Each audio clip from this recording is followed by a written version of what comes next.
For sure.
I'm about to go level up, I cannot settle for nothing, I never been regular. Always knew I could do better, I finally made it this far and I'm not looking back. They didn't see all the time that I put in, now me and the money are way too attached. Still reppin' 919, the city is mine and I put it all on the map. Coming for what I deserve, I put in the work, now I'm about to level up.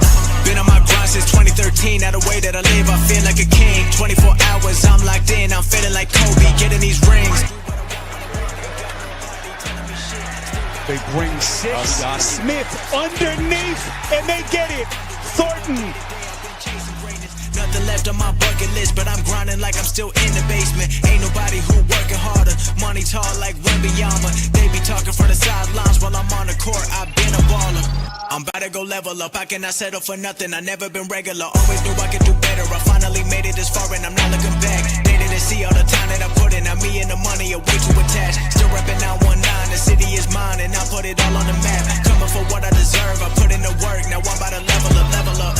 Always knew my potential. Hop in the Porsche and there ain't no rental. Came a long way from studying dental. Now I got plaques inside of my bedroom. Already know where I've been headed. I took my risk and I don't regret it. They showing me love, I'm showing it back. With every song I've been getting better. I know nothing that's good come free. No 9 to 5, I work all week. Put in my time and it keep paying off. I've been getting paid every time I speak. Used to have dreams of getting these ends. Now I make the money go work for me.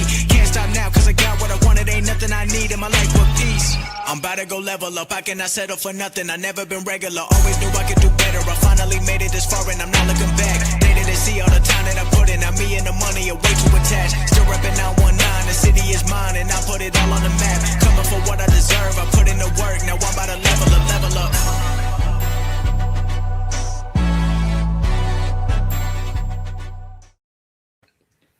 Dad, can you please put on to this? What's wrong with the charger that's out there? It usually just brings back the time. Just the faith. That messy? What? Oh, that messy? Messy? Yeah. Yeah. Well, it's. Listen, come on, go out. I need to. I got it, dude. Go out. All right. Thank you. That? Ah, dude. Right when to start, these guys, it just everybody come in bugging. Salute everybody, man. Appreciate all you guys. Salute to the chat, man. Salute to the mods in the chat. Salute to everybody here on the panel, people to come to. Appreciate all you guys. Salute Harvey, salute Adam. If you guys want to give a shout out before we get going, give a shout out. What's up, everybody out there in Raider Nation? It's the #1 Raider Stunner. What? Salute Adam. Salute Dustin. All right. And I'm glad we can finally move on and find the right head coach with the right experience to take this to put this team on in the right position to move to the top again like it used to be. Thank you very much. What's good, everybody? It's your boy RDZ, aka Adam. Salute to Harvey, salute to Dustin. And we got some head coaching interviews that are going to be going on. We got one with Vance Joseph, Donkey's defensive coordinator, and then Seahawks offensive coordinator Clayton Kubiak. So let's get into what kind of info we can expect to see what kind of direction this team wants to go in. And throughout the week, we're just going to see how many other head coaching candidates we got. So, yeah. Hell yeah. Salute to everybody in the chat. Salute Seth. Salute to Richard. Salute Rudy, man. Salute to all you guys, man. Appreciate it.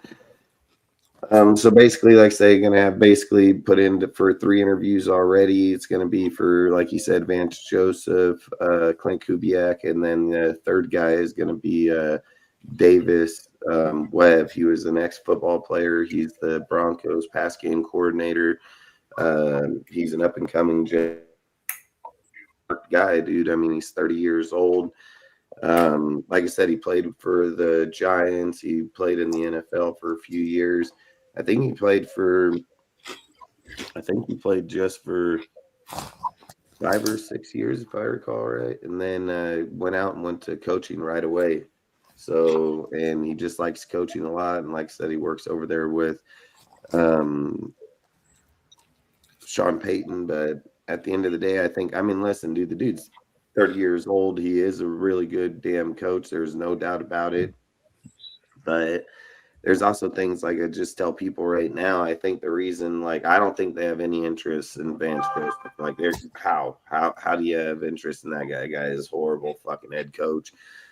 He's not gonna leave the fucking Broncos to come over to us to be a defensive coordinator. It's just not gonna happen. Over there. We don't need no more Denver donkeys over to the Raiders. Yeah, that guy, he's already had his time. I think it's more just to do Rooney Rules interviews, and I think it's more just getting to know what's going on with the donkeys, really. Basically asking how they're gonna bring, what he's gonna offer to their team to beat them, or hang in the AFC West. So I think it's kind of more just strategically trying to figure out where they're at, what they're doing, because they're a successful team in the NFL right now, and they're one of the best. So I think it's just more of a strategic thing because of the pass game coordinator, David Webb. I mean, you're telling me out of all the dudes at 30 years old, I mean, the dude that's over in Jacksonville, the OC, that's underneath Liam, I think he's 29, and he's a fucking genius. So, I mean, I don't know why we would have pegged this one, but I think the Clint Kubiak interview is just more. I think it's a few things. I think one, to see where he's at, like in a coach, obviously, and two, to probably ask him, like, are you even serious about being a coach here? Because if you're not, we're not going to waste our time going through the deal, because he's going to be in the playoffs, and right after this week's up, can't talk to him no more. You can only talk to their agent at that point. True. So I think when you're talking to their agent, you're only getting so much information coming back from them. When you're wanting to talk to the coach, like, listen, if they go to the Super Bowl, man, that means Clint ain't even coming here for a fucking month or so, 2 months. And then that means trying to break down the team, trying to rebuild a roster. Who are you interested in? Who do you want to keep? Like, I get, like, if I'm just going to be honest with you guys, I don't think Clint's even going to be an option for us, if I'm just being honest, because like I said, unless they just go out there and lose right away, because I believe if you are truly trying to have a rebuild, trying to do this team right, you want to have as long a time as possible. You want to know, like, hey, dude, this guy's on a year contract. We cut him. We want to keep him. Like, you want to go through the dudes, watch tape, things of those factors. I mean, and again, like I said, you're just going to wait so long, just like they did with Ben Johnson, and then you're going to miss out, dude, if he decides to go to, like I said, the Falcons. I told everybody last night when we were talking, one of the teams that Clint would probably be interested in or get interviewed is the Falcons, because of Bijan Robinson and Drake London and all of them over there. I mean, you got freaking Penix, you got people over there. So it's not like they don't have players there, where we don't have nobody, and yeah, people say, like, well, you can't interview Sala, you can't interview Minster, any of those guys right now, because they're all in the playoffs and they don't have bye weeks, so you can't even talk to them until they're done. And then you can talk to their agent and just be like, hey, are they interested or not, so that way you're not wasting time on it, but I think at the end of the day, this is how I think. This is my thinking. The NFL says you have to interview 3 people before you can hire a coach. So you interview the 3 people. There's Vance Joseph. I mean, we interviewed him last year.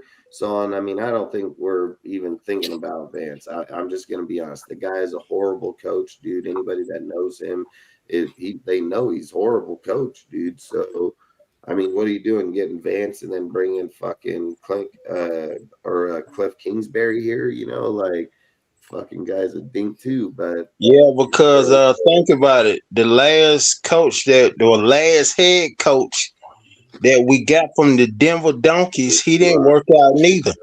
Josh McDumbass. Well, I mean, Cliff Kingsbury, dude, I mean, if he was an OC, maybe. But, dude, listen, people were hitting me up this morning telling me that Cliff was an option to the Raiders for a head coach, and that he was that he was leaving Washington. And I'm like, well, what do you mean leaving Washington? And he's like, he left. He chose to leave because he's getting a job, like a head coaching job and this and that. And I'm like, bullshit. I just seen the report say Washington fired him. I was like, Washington fired that motherfucker.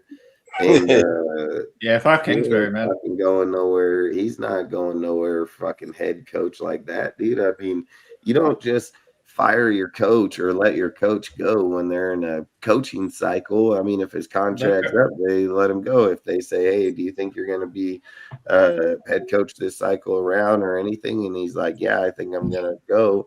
Then you release him. Yeah, don't fucking fire the guy, dude. I mean, he's not Harbaugh, like freaking.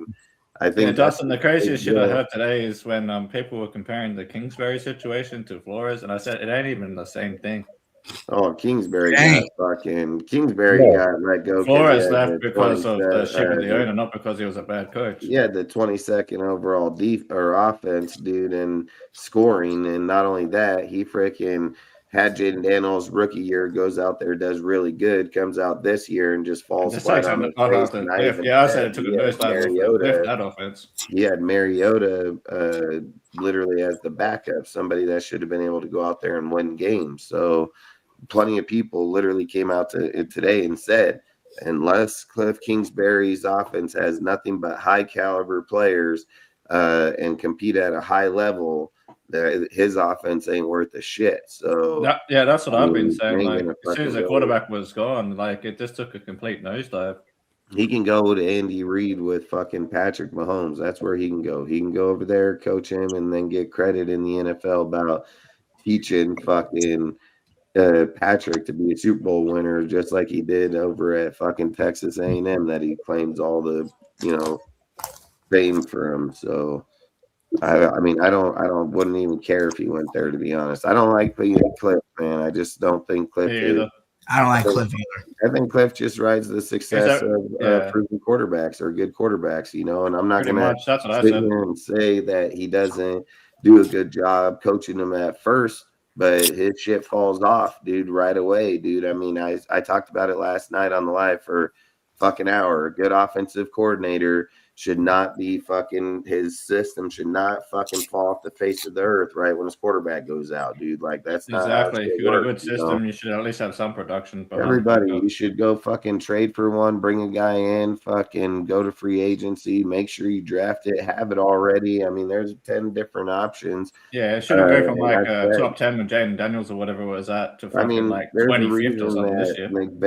There's a reason McVay and Kyle Shanahan have people like Mac Jones and fucking Jimmy G as backups for their team. Like there's a big reason for that. Yeah, and then they'll still produce with like a Mac Jones or whatever. Even though they're not the best quarterback, they'll still produce.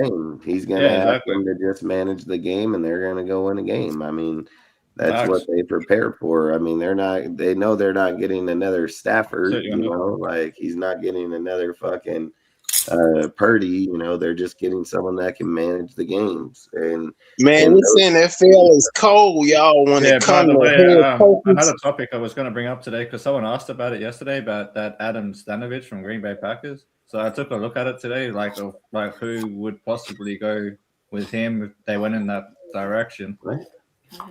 And I mean, as a third option, maybe like it wouldn't be my preference. My preference would still be Flores and Davis or something like that.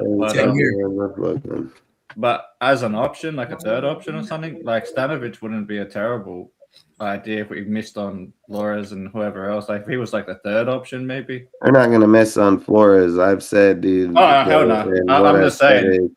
Because someone was asking about that yesterday. You're not going to interview Flores until you can hire him because the minute exactly. That's what I've noticed. I haven't even tried to let him go. Like, and then the Rooney, once you can have those interviews and then you can lock up the player, I think that's exactly what they're going to do. And don't get me wrong, I think Clint is a real option, but I think this is why they're doing the interview to make sure, like, hey, we're not wasting fucking month if you guys go to the Super Bowl that you're not going to try to be here. So if they talk to him now, like what he's doing, seeing what he's doing, and then they're gonna look. There's gonna be coaches in this cycle. If we're just being real, man, that the front office is gonna have to hire defensive coordinators, dude. If we get Clint, I've said it. I don't even know who the fuck half his squad's gonna be. Well, the one thing I did notice is because you have that Stanovich guy, which he did spend some time at the 49ers, so I think he comes from the Shanahan tree as well. And then one of his guys is that Derek Ainsley. He's at the Packers right now. He's been a DC before, so I don't know. That's probably who Stanovich would bring as a DC. So I don't know if he'd also come over. I don't think Tom and them are just going to settle for fucking. No, hell no. I was just saying that's because someone was asking yesterday. Like I said, I think what they're gonna do is if Clint don't have a fucking no-name DC, they're gonna hire one out there. And the other thing I was gonna ask, and it's just like this kid. It's just like the kid over here with the fucking Davis Webb. Don't be surprised if they go do the interview on this fucking kid right now as a head coach interview, and then fucking hire him as an offensive coordinator. I mean, he's a pass game coordinator right now. So you can most definitely be like, hey, man, we hired this dude. The other thing I was going to ask you about. If they like him, they can most definitely fucking hire him. I think I was going to ask because I don't know if we'll fit with the same system if we get Brian Flores or not. I mean, you can answer that question because I'm not sure. But another guy I was looking at was Clay Kubiak because under Shanahan, he's not he doesn't really have the I freedom mean, to the call plays reason right now. that Clint left there and fucking went and did his thing. I mean, you're asking guys that don't call fucking plays. I mean, No, not why saying as a head coach. I'm saying Clint as an left OC. and got I'm a saying head as an coaching OC. job? No, not head coach. I'm saying for an OC job. Because under Shanahan, he doesn't get to really. He's an OC in name only. Like he doesn't really get to call the plays because Shanahan's Yeah, I calling the think plays. when it comes to those, it's just going to come to if you hire fucking Saleh and that's somebody he wants to bring, then maybe, you know, like I don't know who Saleh's crew is. I don't know who those guys are, but I've said the only type way those scenarios happen is one if they know each other, like fucking if what's his name So goes it had out to of be. I there, was saying if we did get Clint, Chris Shula leaves. If Chris Shula leaves the Rams, he would probably try to take Matt LaFleur to run his offense. You know, like shit like that can most definitely work, but outside of it, that's up to the guy running there. Yeah, because I was saying as a third option, it would be someone like Stanovich with Ainsley as the DC, and then Clay Kubiak as the OC. Yeah, I just Justin, I wanted to ask you about this. Adam told me about this earlier. I mean, you take John Harbaugh, he don't put his blood, sweat, and tears into the Baltimore Ravens, coached them to win 2 Super Bowls, and they just get rid of the man. I can't that's something else. I can't understand it. It's like the NFL got got rid of them. The Ravens should have got rid of him and kept Mike McDonald. So that's their fucking problem. They were too late. You know, it's everybody. Yeah, that was a shocker when Mike McDonald left the Ravens. It shocked me for real. Super Bowls, I thought he was going to be the next guy up. I'm like, what did he do that was wrong? What did he do? A lot of people, they wanted to move on a few years ago, so they're just not winning. They don't have certain things going on in that building, and people are like, "Oh, we should hire him." Okay, these are the now we know the answer, Adam. These are the things I don't understand. If he's not winning with Lamar Jackson and one of the best defenses in all fucking football, and he has OC and Todd Monken, what the fuck makes them think they're gonna win here? Like that's the kind of shit I'm not understanding. He ain't winning there with the fucking it's like the Stefanski squad than we fucking got, and we're like, yeah, bring my fucker over here. You know, like fuck that. And this is the difference. John is not Jim. John is not Jim, dude. John does not fucking run his offense and his defense through. He's a special teams coordinator. Fucking when he got the job. Yes, I agree. When you look at Jim fucking quarterback, fucking offensive coordinator, runs his own defense through his offense. I mean, big fucking difference. Like I'm not hiring John, man. Hey, good for him going over. You know, to the Baltimore, he'll probably go to the Giants, dude, with Jackson Dart. That's what I told people. He'll probably go to the Giants. That's what Adam said. He might go to the Giants. Yeah, there's a few coaches I'm not even give a fuck about. I'm not give a fuck about John. I don't give a fuck about Stefanski in any way, shape, fucking or form. Can care less about that dude. I mean, obviously, Vance Joseph is another one. Just absolutely fucking not. I think he's just for the. I think some of these interviews will just be like I said. If you're, they're not going to put no half-ass team together. They're not going to go getting broken pieces and dudes that's never done it and are like, hey, come over here and run our shit. You know, oh hell, you never call plays. Fuck it. No, it's not really. Rudy's a special team. Oh, you want a job? You get a job. You want a job? You get a job. Product of the they're not going to do that shit.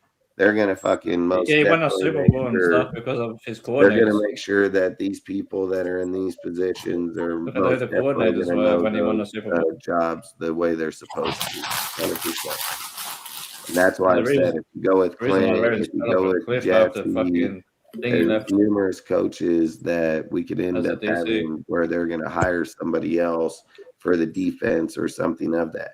And Spytek said it at the podium yesterday that he said it at the podium. He said, I like the coaches to build their own staff. And he also wants so it's going to have whoever gets the job is most definitely going to be in that meeting that can build their staff. So I don't think the front office wants to build somebody else's staff. No, that's why my preference is going to be Flores and Dable until it's not. Until they hire someone. No, there's a big difference about Bill Belichick being a special teams coordinator and then going through with Bill Parcells. John Harbaugh is a product of his coordinators. There's a big difference, really. Defensive coordinator. I mean, we're not even close to comparing Bill fucking Belichick's career and fucking John fucking Harbaugh. I mean, that's crazy as hell. Yeah. No comparison. It's not even fucking close. It's not even close in comparison in any way, shape, or form. I've always thought John as a product of his coordinators anyway. It's not like Jim who runs his own shit. Offense and defense, and then fucking we got Harbaugh over here that came special teams, stayed there the whole fucking time. He never like I've said, John is like you just said a minute ago. John isn't like Jim. John doesn't run. But John did beat Jim in the Super Bowl. Yeah, he did. That was because of his coordinators, though. It was his coordinators. I just told you who their coordinators are, and they're getting looked at for head coaching jobs too right now. Exactly, it's their coordinators, and then the one thing I've been saying this whole time on every live. What have I said on every live where we're going? You get a defensive coordinator, you're only as good as your offensive coordinator, and when your head coach can fucking hire out both sides of them being great, which they've been great, fucking Mike McDonald, so on down the line of good coaches being in there. Yeah, you can fucking do those things. You have the luxury of doing that. Does he have it now? No. That's why the team took a nosedive this year. The Ravens aren't the Ravens this year because of who's left as their coordinators. And he don't call defensive plays like that. He's not a defensive play caller. That's why for the next 5 years, I think the Ravens will go downhill. Oh, fuck yeah. Until they get some good coordinators in there. Listen, I'll tell you right now, if Euro from the Panthers get over there and becomes that fucking then they'll take off again. If you get Brian Flores over there as the head coach, man, I mean, there's options. You get Robert Saleh over there. That would suck for us if Flores went to the Ravens. That can booster that. Get Raheem Morris over there as the head coach. I mean, just get somebody there that's a competent defensive coach. That team, they had one of the best defenses to start the league, at least on paper. Motherfuckers had one of the best on the damn thing than anything. Salute, James. Exactly. Salute, Drox. But yeah, about Kubiak, though. Like, I get why they would want to interview him because he's one of the hottest names out there right now. Yes, he is. But look, like you guys said, he's never developed anybody. Yeah, that's facts. He hasn't. He could be. What we know. I wouldn't say he's one of the hottest coaches, dude. The only people that's put a deal on him is the Falcons and the fucking Raiders. So I don't know if I would sit and say, like, if you're a hot commodity, man, you would think every single team, like Harbaugh, for instance, the second that Harbaugh got released, there are multiple reports that came out that he had 7 teams interested just like that. And that not only did they have 7 teams, there were obviously teams that were over there. Sometimes Super Bowl rings can be overrated. Depends how you got it. Like you get backup quarterbacks getting Super Bowl rings, right? Like, does that mean they're a good quarterback? They would fire their. That's the first. I never heard that before. I'm just saying, you get backup quarterbacks get a Super Bowl ring too, but they didn't do shit in the Super Bowl, did they? Yeah, you're right. The team said that they would fire the head coach if they were guaranteed Harbaugh would take the job. Flacco wasn't developed by Johnny, was developed by the OC and the quarterback coach. Like, I'm trying to fucking think of who it was back then. Yeah, because they were just like Adam was telling me about earlier. This fool who didn't know about football said John Harbaugh then what he said. Explain what you told me, Adam. Didn't develop anybody. Like, yeah, remember that guy? He's just like this dude said that John Harbaugh never developed any of the defensive players. I laughed at that. I laughed at that, man. He developed that whole 2001 Baltimore Ravens defense and some offensive players, including my friend Jamal Lewis. Who did? I had said that Adam told me earlier it was this guy that messaged him on Instagram, and he said John Harbaugh didn't develop anybody on defense from the Baltimore Ravens. I said the devil is a liar, because he developed that damn 2001 Baltimore Ravens defense, including some. No, he didn't. No, he fucking That's the didn't. one I was trying to remember. No, he did not. Cam Cameron. That's the name He I was did trying to not. remember. He Cam didn't Cameron developed Joe Flacco. He Cam didn't Cameron was the one. develop that team. He wasn't even the coach. It was the fucking white dude that fucking And Hugh tall Jackson. white Hugh dude. Jackson at that time was the fucking It was the quarterback tall coach white when guy Flacco that was started the his fucking career. coach. Then that It was fucking Hugh Jackson and fucking Cam Cameron. I was really Joe confused. Flacco. Now I don't remember that far back. Yeah, I had to look it up because I could remember like that there was OC that developed him, but I just couldn't remember the name. So I had to look it up real quick. But yeah, it was Cam Cameron as the OC and fucking Hugh Jackson as the fucking quarterbacks coach that developed Joe Flacco, not John Harbaugh.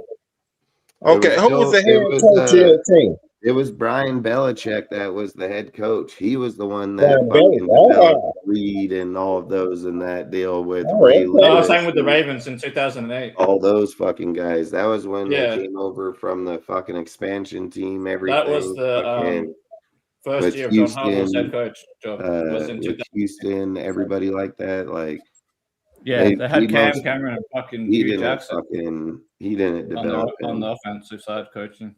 Okay. And Cam Cameron was there for a few years, if I remember rightly, and then Hugh Jackson was a quarterback coach for a few years with fucking Ravens at that time.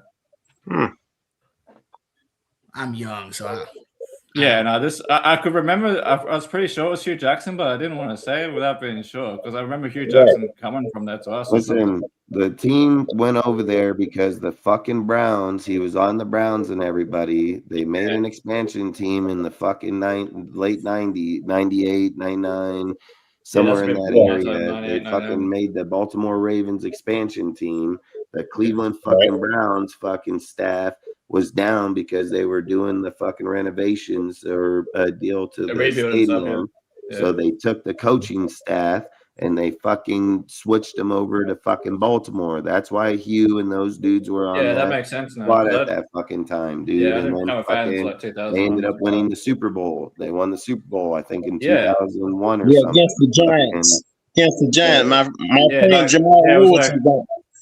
My friend Jamal Lewis was on that team. The running back. That's how that staff and all those people got over there. It was from Cleveland. Like Cleveland was the team was really good at that, had a really good staff, really good team put together in the 90s.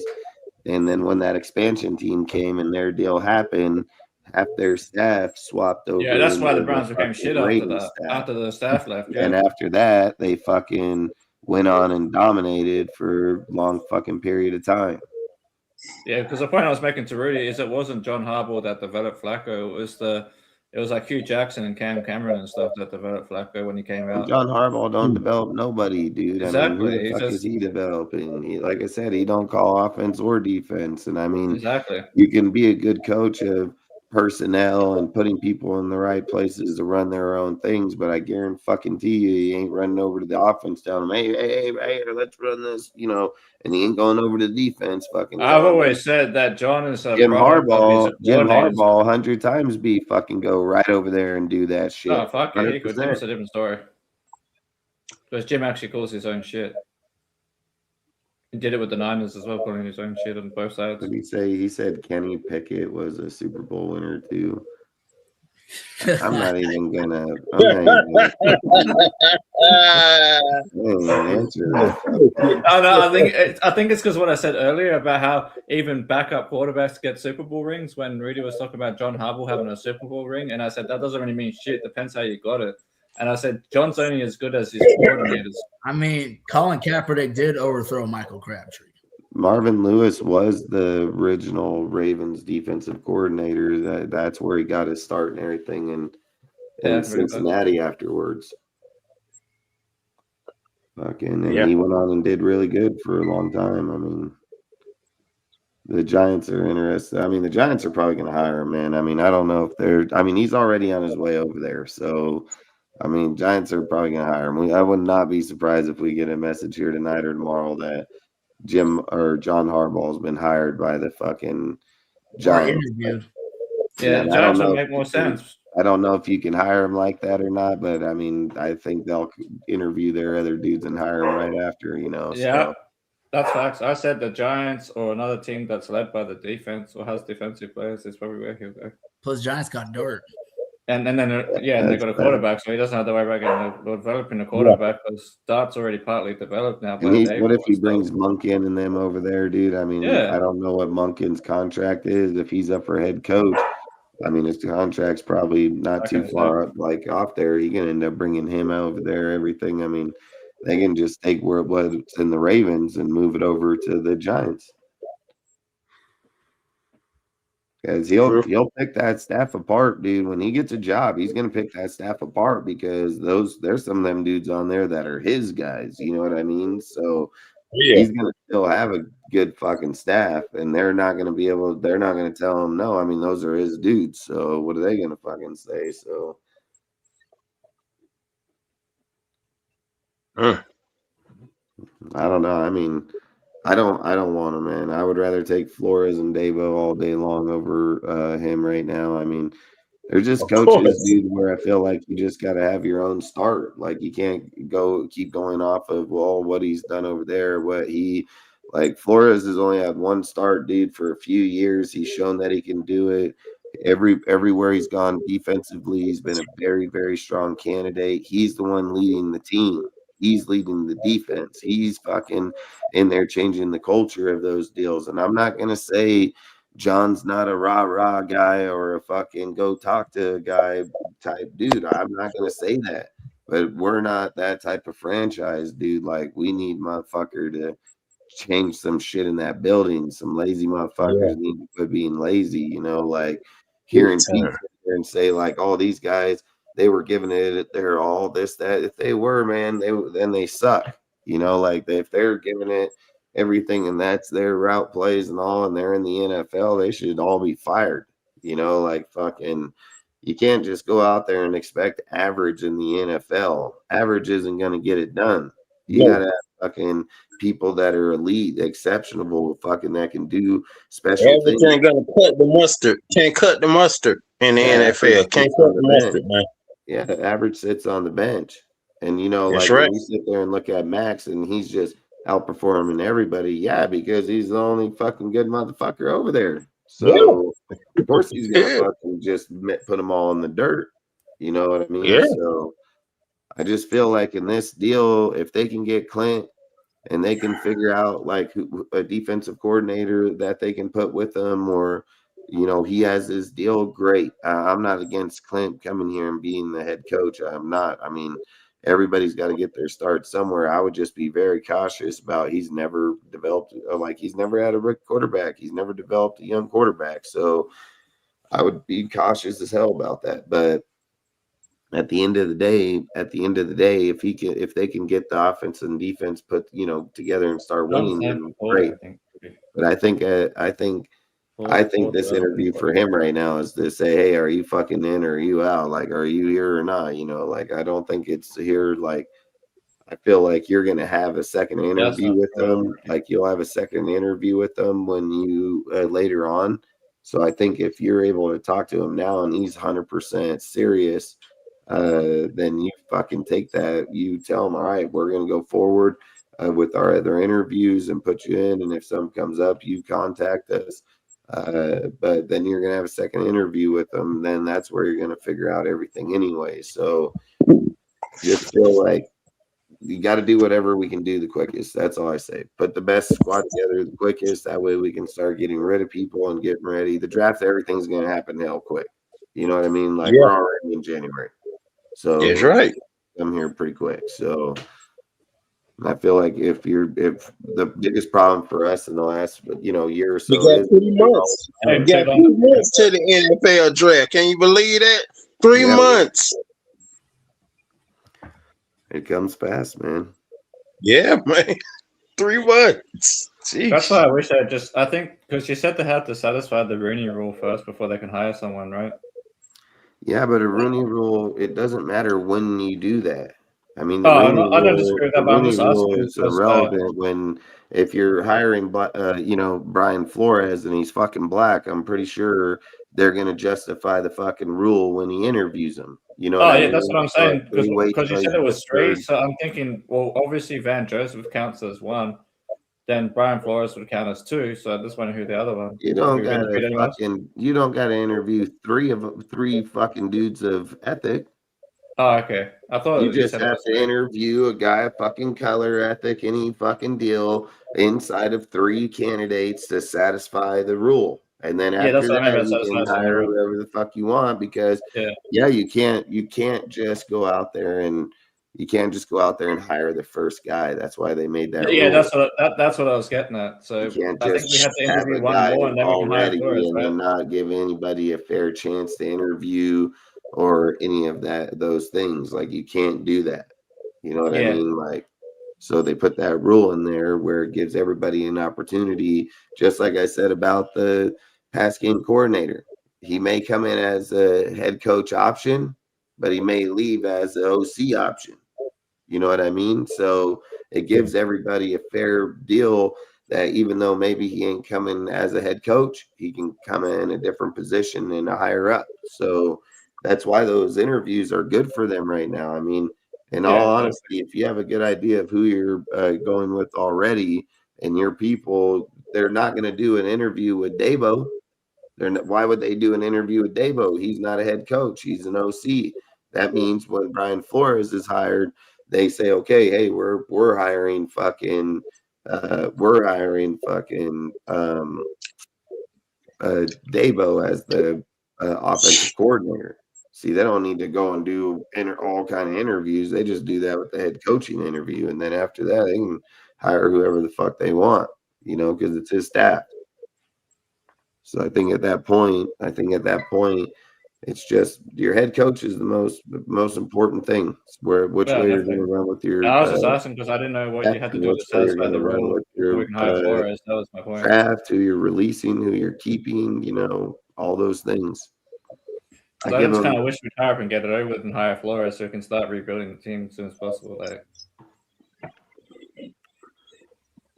I mean, once they can get the interviews, they'll get them a week, 2 weeks, and then we'll have to see. Take Harbaugh off. That was easy. Yeah, I disagree with Rudy's statement because Flores has actually developed players. John hasn't. John's as only as good as his coordinators. That's why the Ravens have fallen off this year, and that's why he got fired. Yeah.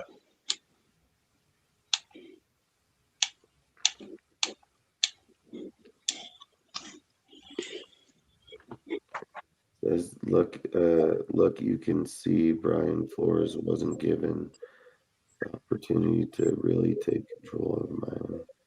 I don't even know. Yeah, he was there for 3 years. I don't even know what that means. I mean, we've already talked about the story of Flores fucking 5 times this week. Yeah, exactly. So nothing about that and fucking change. Somebody said, I don't even understand what he means though. He says, look, you can see Brian Flores wasn't given the opportunity to really take control of Miami. He wasn't like of the organization because he had control of his team. He didn't have control of his draft picks. That's why the organization took Tua when he wanted Hurts. So I don't know what you mean by that conversation. And then say that he was a better record. Of course he had a fucking better record. He'd been with the Ravens for 18 fucking years. I hope he had a better record than the guy that was with the team for 3. Simple math. Simple math. I mean, outside of it, I mean, like I said, we got a lot of good coaches that are coming through here. They're going to have interviews. Some can change. You never know, man. When they're interviewing a dude in there, they may have their ideas, they're set, and you never know. Fucking Davis fucking Webb can pop up in there 30 years old and just fucking change the whole way they're thinking about the process. You know, like people can have an idea, a plan laid out, man, and then you can be surprised when you're in there and somebody shows you something that you're like, hell, man, that'll actually work. You know, like, and again, the kid, for instance, he's good. He's not shit coach. He's good. He's really good coach, man. So, and there's going to be a lot of these young dudes that came up pretty quick that way. That's why I'm also looking at Clay Kubiak, but not as a head coach.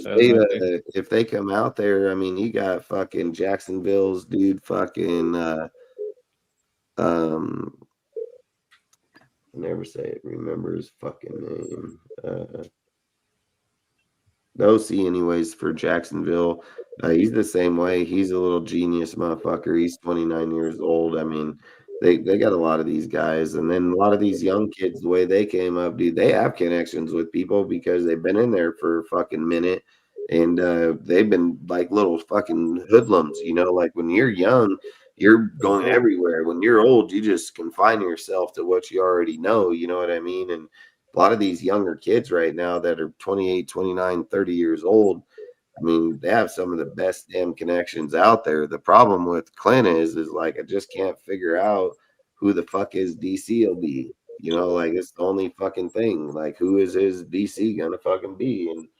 And the only option you can really say is like he can get the guy from Seattle, which is the defense coordinator, Aiden fucking Dern, but he doesn't. Get the fuck out of shit. Dern and stuff like. But again, another don't call plays. Fucking, you're just at some point if you're taking these young guys, if they're coming as a DC or OC, somebody's gonna not be calling plays that'll be calling plays straight up. And if they feel like the Raiders are gonna say, hey, 5 years they can fucking break in their plays calling here, then that's what's gonna fucking happen. You know, like. And again, it's not like Mike LaFleur didn't call plays. He most definitely called plays. He called them in the Jets. He fucking just sucked at it. So there are guys that don't call plays right now on teams that were on other teams previously that they did call plays. So it just depends. It just, like I said, it'll just depend how it carries over when they go to the next place. But I think like the only guy I would say so far out of here between David Webb, I'd listen and I would most definitely hear what he has to say for damn sure.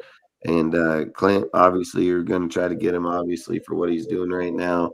It's just Vance, man. I mean, we've interviewed Vance before. I mean, fuck that. I'm good on that. I ain't even trying to get that fucking guy at all. I mean, he was so bad. He was so bad, man. I'm good.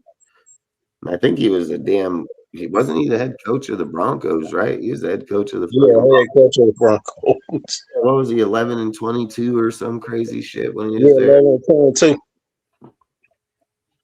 What was it? I said it was 11-22. He didn't have a good record. No, he is horrible. Yeah. Yeah. You guys have anything you want to talk about? Any coaches? Anything you guys have heard? Fucking any news? Well, I just want the Raiders to find the good coach that got the most experience so he can turn his team around. Because God knows we need it. And I think they should let the GM, you know, make the decisions, you know, who to bring in instead of like the office or whoever it was like last year. Let the GM do his job. It was Mark Davis, and Mark Davis took a back seat already to Tom Brady. So Tom Brady's running that motherfucker. And at the end of the day, it ain't gonna. I don't think it. Like the more and more I keep thinking about it, like depending on if they do hire Flores and them, dude, like the front office is gonna change the team. You know what I mean? Like the coaching staff's most definitely gonna help. But it's going to be the front office that changes that team. They're going to fucking go out there. They're going to start putting people where they belong. And they're going to most definitely start that motion of them changing it. You know what I mean? I wish they could have did it last year. Raiders would have had a better record. Yeah, that you was know, I mean, ridiculous. sometimes you just gotta wait another year. You know, I mean, it's just kind of how it is sometimes. I mean, when you want to do it, they'll never work out. It's Yeah, we've been waiting for what? Say, Adam, we've been waiting for decades for a good record, right? I mean, Yeah. we've had a good record a few times so far. So I mean, 2016 was a good record. 2021 was a good record. 21, yeah, 21. What's 10-7, yeah. Yeah, I'm talking about like having a good record, going to the playoffs and winning and winning a Super Bowl record. That's what I'm talking about. Yeah, you'd have to go back that's to 2002. Yeah, Exactly. Could have happened 2016 too. Yeah, because I had a friend that's an Atlanta Falcons fan, and he told me for 2 years, he said 2015 and 2016, his prediction of the two teams that was going to be in the Super Bowl was the Raiders and the Falcons.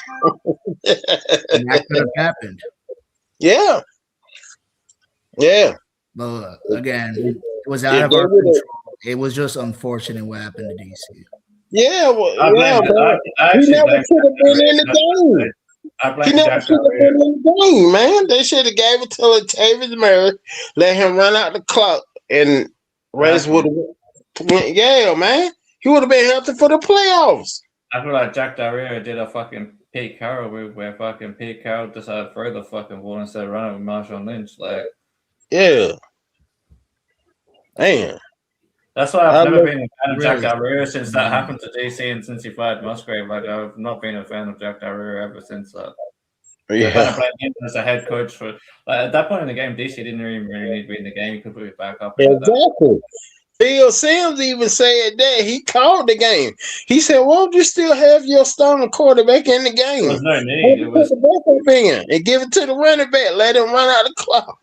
Exactly. Put your back up in, give them to do the handoff and fucking game. Yeah, let him run out the clock, man. Plus, we could have had an AFC Championship game in Oakland. Yes. I think we would have won the AFC Championship that year. No doubt. No doubt. We would have had to face the game was like, considering who we had at quarterback, that game was still close. So if we had our starting quarterback in there, that game would have probably even been close that year. Like when we had Crabtree and all that, we probably would have annihilated them. Maybe we would have gave Tom a run for his money. Oh hell yeah! Would have got our we would have got our payback from that Tut Rule game. We got our payback. But as long as we hire the right head coach, we'll get back to that situation. Yes. With a healthy quarterback. Yes. Yeah. A healthy quarterback. Yeah, man. Because this season was a damn roller coaster ride, man. Woof. I mean, the reality is, no matter what coach you get or what you do, there's nothing saying that you're going to turn it around next year. It may be 1, 2, 3 years down the road before it happens. The problem is if you got Brian Flores and got like 5 wins, I wouldn't be mad. The coach that you get, you just have to know when they're making their changes that it will turn just like it has for Flores and other people. Like I said, sometimes you just got to lose to win, man. It's just what it is. Sometimes you have to lose to win, man. Yeah. I'd be fine with 5 wins next season. Year 1, you're installing the system and whatever, getting some fun players. And year 2 is when you can expect some improvement, like a more bigger improvement. Year 3 is when you kind of evaluate, like, where is the team at? Is it trending in the right direction? Right. Kind of like with John Gruden's team. If you look at it, came in 2018, started the rebuild. 2019, we had that really good draft class. And then 2020, the team was taken off offensively, like 27 points per game. And then 2021, we're in the playoffs. So, in my personal opinion, it should be a the main person that's holding the Las Vegas Raiders back is Mark Elephant Seal Davis. Yeah, but he ain't no more because he knew that he fucked up last year with the waiting until Pete Carroll. He knew that caused a lot of deals because not only did it mess it up with Mark hiring him, There's reports, dude, that Pete wanted to bring in his own different guys. Like he didn't want Chip. Like that wasn't his guy. I heard And about that. the way Pete or Mark did it, Mhm. it caused him to be stuck with Chip and all that. So there was a lot of shit that went on in that hire, and that's why I said The craziest one if I you're heard. looking to hire right now Right. and fix the team the right way, the smartest thing would say go out there, hire somebody that that you're familiar with, that Yeah. is good coach.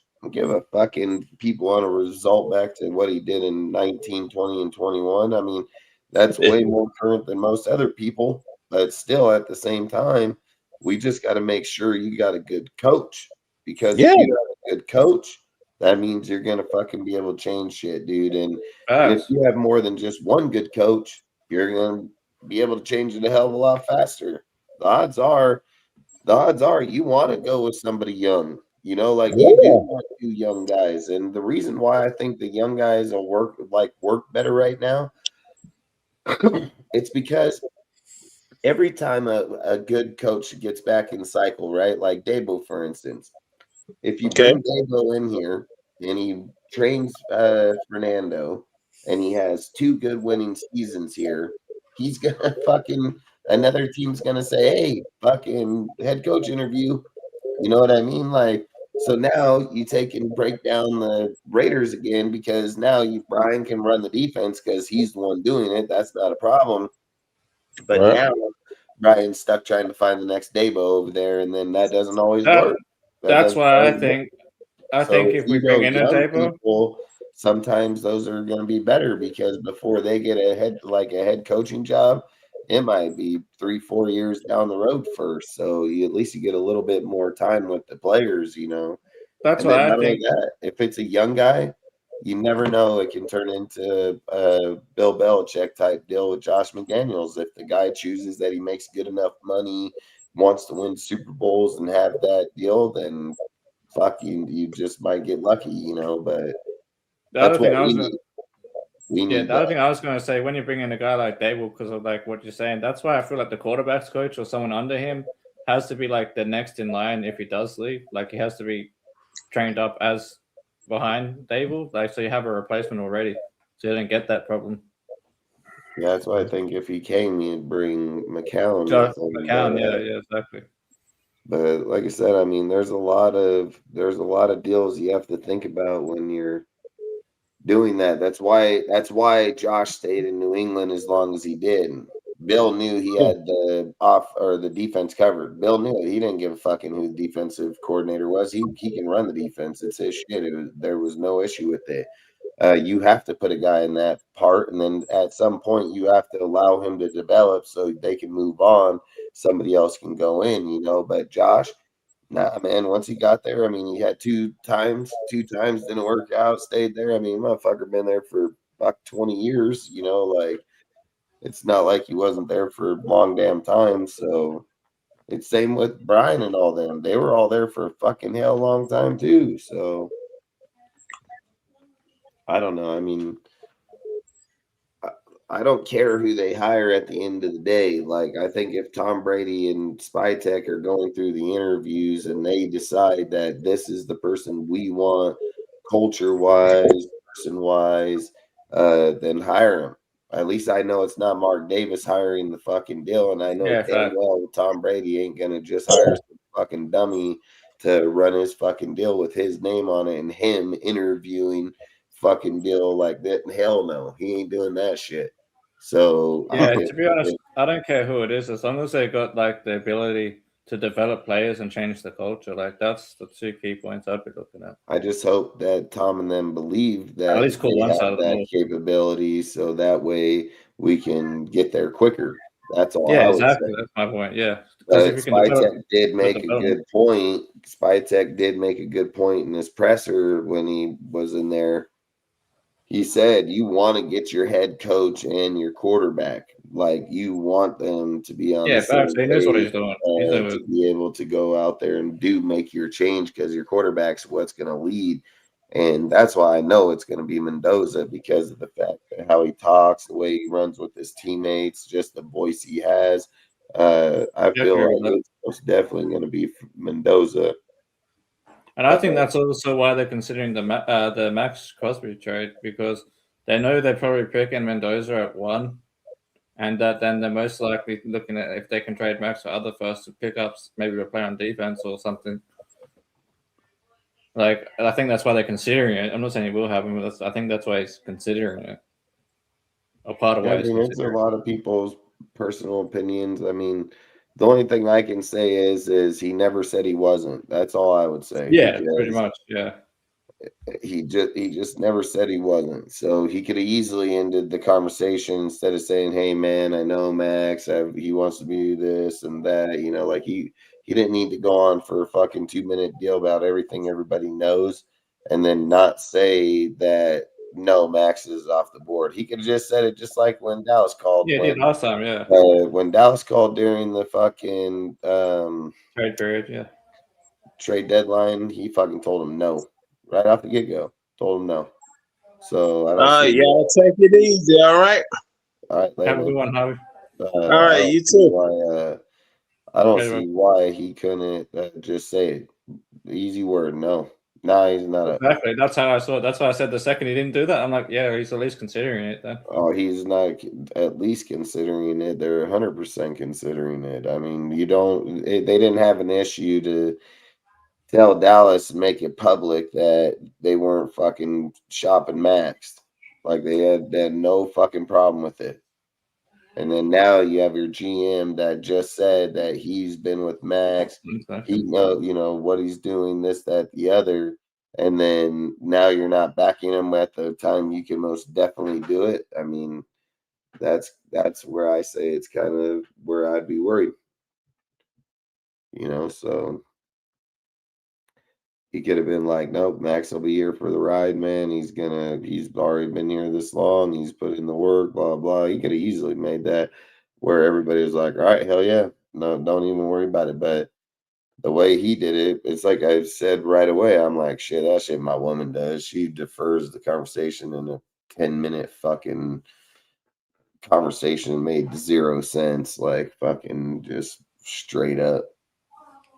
But that's what she fucking will do. So that's exactly what he did. He did that exact same shit. Yeah, fact.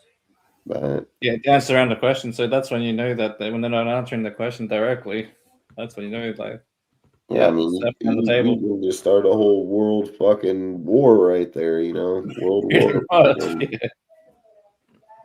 Fucking go say that shit. But I think their vision is.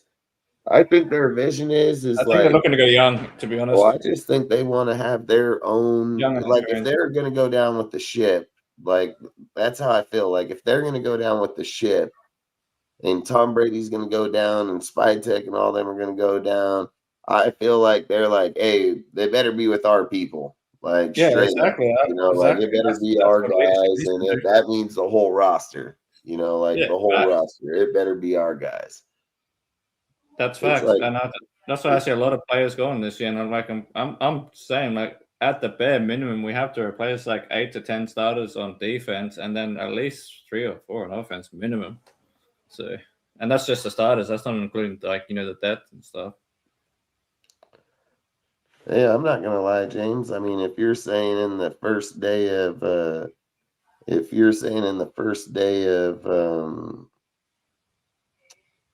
like interviewing coaches and shit like that, and going out there, and we're got these 3. I mean, outside of Vance, I would say, yeah, I think that fucking Davis fucking Webb is a great option right off the get-go. I mean, he comes from Sean Payton, dude. Fucking learned right underneath him. I mean, that's one of the best West Coast defenses there is out there.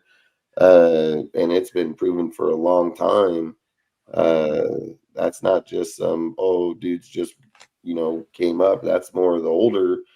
And yeah, if we can sit there and say that we can get a Davis Webb, dude, that's already fucking mad. Dude, people talk about this guy scheming, his play setup, how he works with fucking quarterbacks. They said he's a great, great quarterback developer. Fucking, I'm just wondering, that's all kinds would you consider this the kid like got all kind of traits on him. And I think, like you said, when you're going young, dude, if you were able to, like I said, if you were able to pull off pulling out Mike LaFleur, dude, fucking people that are not calling plays right now and putting them on the team all together on a team that now they are all calling plays. Like I said, if you were to go take Aiden Duran from fucking Seattle, bring him here and put him defensive coordinator. You go take Mike LaFleur, put him offensive coordinator, and then you go get Davis Webb, make him head coach. I mean, that's got to be the youngest fucking head coaching staff in the history of the NFL. Like, and every one of them all have very high potential, but the potential is only going to go so far until they do it. So you're either going to swim or you're going to fucking drown. One of the fucking two. But if every year all you do is keep going back to the same team with the same conversation, I don't care if you did it 3 years down the road and you chose to go with them 3 years down the road, you should have just did it in the year one. What the fuck was the difference? You know, like situations, scenarios, things of that. Good. He could have learned that being a coach, and he could have learned it a hell of a lot faster instead of by somebody else's mistake at 3 years in the NFL. You know, that's a long fucking time. So I don't think you want to do that. Like, I guess if we're at a change period in the NFL where young players come from, you know, damn good developed organizations and they don't got to call plays no more, and then they can just hop out and be head coaches. You know, I mean, I think that's crazy as fuck, but I mean, if they're able to be a head coach, then they can all be assembled on one team as their designated play calling. Like I said, defensive coordinator, offensive coordinator, fucking head coach, and so on, and then let them develop through there. I mean, that'd be crazy as fuck because you'd have that team for a while because of how young they are, but you'd also have other teams that are like, these fucking dudes got 30-year-olds. We're getting one of them. You know what I mean? So people would be trying to poach them all the time. True. That's what I was wondering when you said about the Webb kid. I was wondering if he would fit with the system that's run with Adam Stanovich, because that's a West Coast system in the Packers. And the only reason I say that is because if you bring it, you'd have to have Webb as the OC, though not as the head coach, would be the only issue there.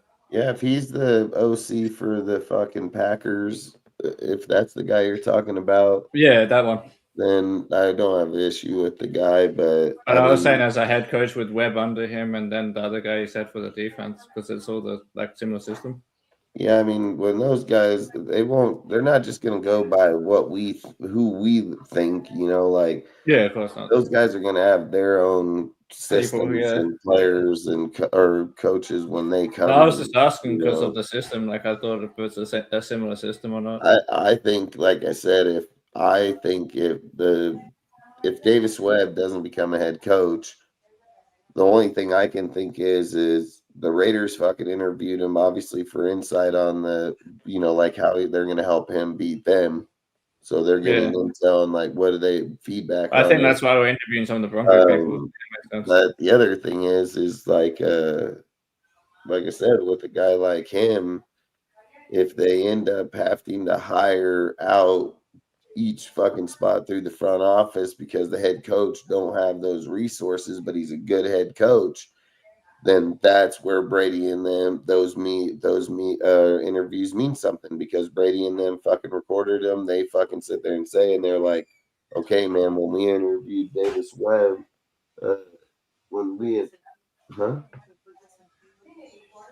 yeah, put it on my bed. They said Davis Webb, when they interviewed Davis Webb, they're like, hey, man, we can bring him here and now he can fucking coach the offense. Or if they even interview another kid that's young and they were like, well, nobody's going to hire him, but we can bring him for defense, you know, like, I feel like they're going to try to interview a lot of people, if I'm just going to be honest, man. I feel like they're going to interview a lot of people, and if somebody changes their mind, they'll go with whoever they think. But at the end of the day, I mean, I'm pretty sure they know who they want. It's just like I said, if somebody can change your mind, then do it. So. And you'd be a Yeah, 4 months they got to do out their due there. diligence or whatever. I mean, if you got the first overall pick and you're out right in the first of the season, what's it matter if you interview 30 fucking people? At Yeah, least out of those 30 people, there isn't a fucking John Madden or somebody out of there that you just fucking didn't want to. You were too lazy to interview. If you already know who you're hiring, then who gives a fuck it? If you're interviewing them, you're doing it because you don't know if there's going to be a guy in there that's like, whoa, hold on, who the fuck is this guy? Like type shit when he's giving his deal. So those, like I said, I would do the interviews. I would still do the interviews. Yeah, it makes sense because number one, like you said, you can maybe find someone else that might change your mind, or number two, you might get intel on other teams, or number three, you might find guys that maybe they're not the head coach, but they'll be like a position coach or some kind, or a coordinator or something. Like it makes sense to do due diligence when you're looking for head coaches and position coaches and reviewing the whole coaching staff, players, everything from the ground up. Yeah, we're both on the hell no for Kingsbury or Harbaugh as well, Greg. Like number one, Kingsbury's offense took a massive nosedive the second that Jaden Daniels got hurt. He's only as good as his quarterback. And then with John Harbaugh, this is something people got to be careful of, is that the reason he had so much success at the Ravens wasn't because he's like a Jim Harbaugh. He had the success because of his coordinators were. And because of how good the franchise staff was built from day one, like Dustin spoke on earlier when they created the Ravens, and all them coaching staffs like Hugh Jackson, Cameron, and all that came over back in the day when the Ravens was back in 2008 or whatever. And then that's what got developed players like Flacco. That's what the coaching staff that developed to the Ravens' identity is still to this day. It wasn't just John Harbaugh doing it. It's not like Jim Harbaugh where he runs his offense and his defense and shit, and he develops the staff. John's a different story.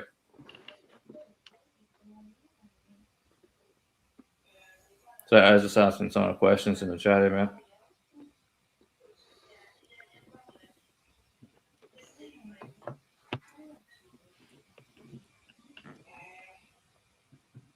Yeah, exactly. He interviewed John Harbaugh. That is a concern. You never know. Because they do talk to each other all the time and switch, like Dustin said before, they switch coordinators and shit all the time. I ain't trying to bring them two to the same division. No way. Yeah, that's what I'm saying. Fuck no. I think that'd be a mistake. I don't think they would. I don't think they would do that, but they might just have a deal where they stay in their own areas. You know what I mean? Yeah, maybe. I just think it's a risky move. And then the main reason I think it's a risky move, though, is like what you talked about earlier, is a special teams coach. He's never been like an offensive or defensive play caller. Yeah, I'm with you on this one. Big hell fuck no on Kingsbury. That's facts. Yeah, that's what I said. Yeah, definitely no to Kingsbury. And Harbaugh. I mean, yeah. I'm with this one all the way. I don't want either one of those fucking guys. Yeah, facts. That's what I said. I said fucking number one, fucking Kingsbury's offense takes a nosedive. The second his number one quarterback is out. And then with John, his success comes through his coordinators, not through him as a head coach. It's completely different to how Jim's success is measured. I've said it. If he gets the Giants job, don't be surprised if fucking what's his name heads over there. What, Jesse? The OC right now, dude. Fucking. Oh, Greg Roman? No. You mean Todd Monken or whatever? Monken, yeah, Monken. Yeah, from the Ravens, yeah. Yeah, that's true. There's gonna be a lot of these guys go over there, so. Yeah, that's generally what happens when they get a new job. They take some of their stuff over.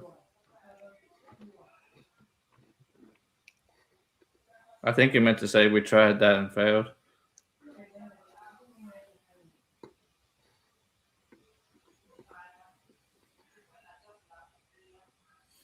Clint would be alright. Just depends who his defensive coordinator is. Like, I wouldn't be against it if they got a coordinator in mind that to pair with him for the DC spot. My preference would be Flores and Dable just because of the experience and the qualification. And they can run each one can run their side of the ball. And Flores is a guy that's going to hold both coaches and players accountable and can change the culture. But I mean, as another option, as a second option, I wouldn't mind Clem if he came with a good DC of some kind. Wouldn't be against it.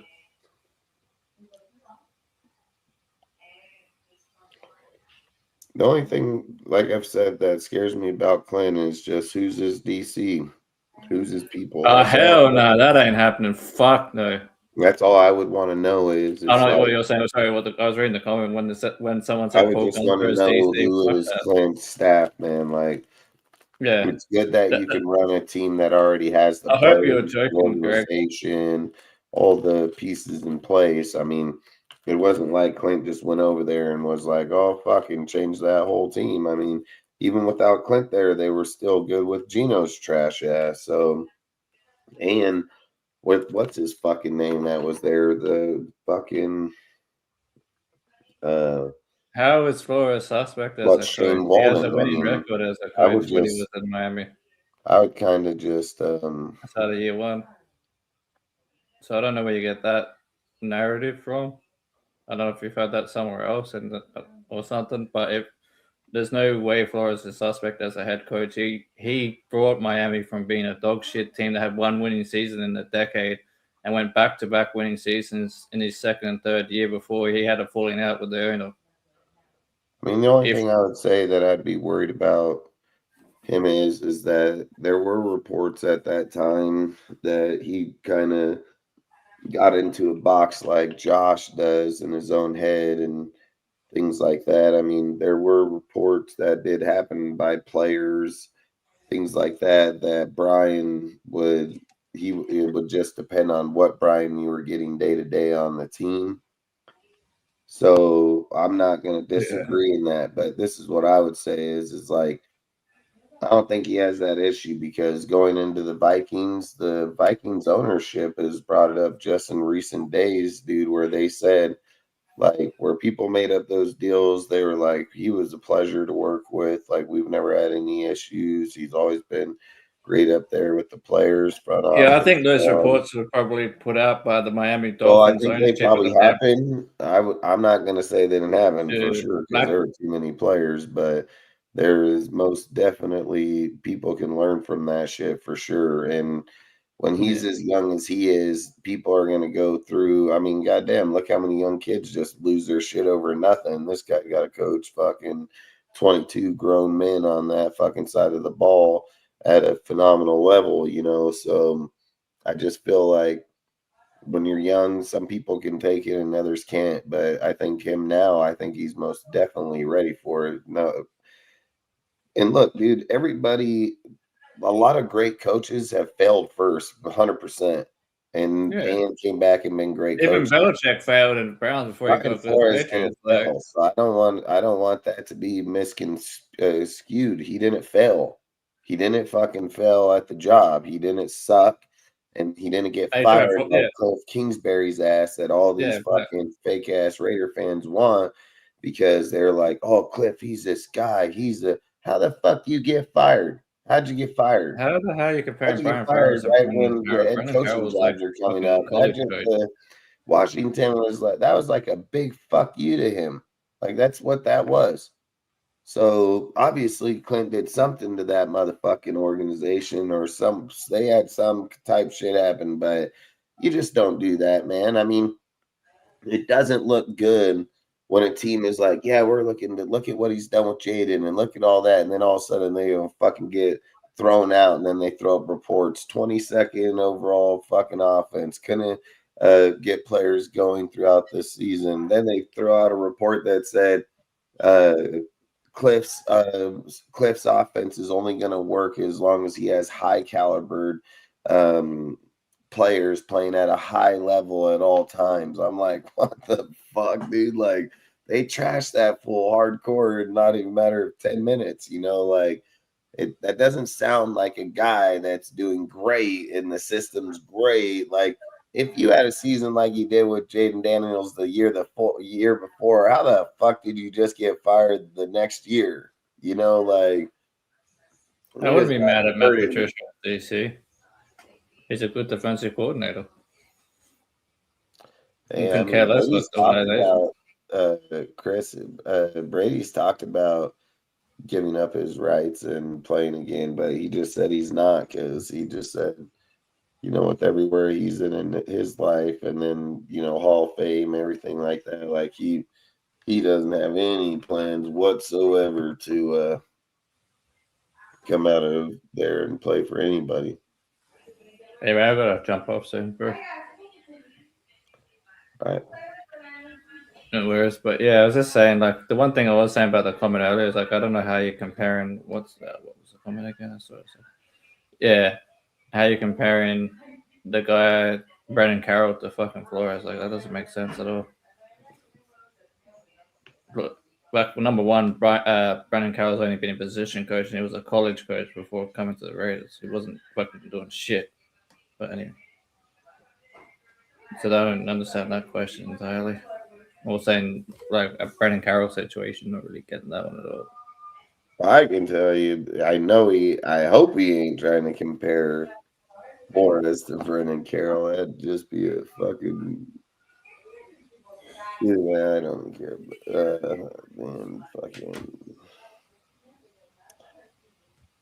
Matt Patricia's Raiders DC is like not letting the Patriots play off with that.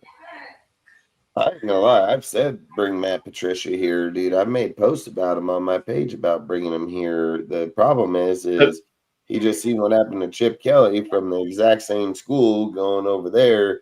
I guess the only difference is Patricia has connections with Brady, so he probably won't get shit canned on like that too easy. But he said that's what they also I mean. come from the same system with that Flores and Dable.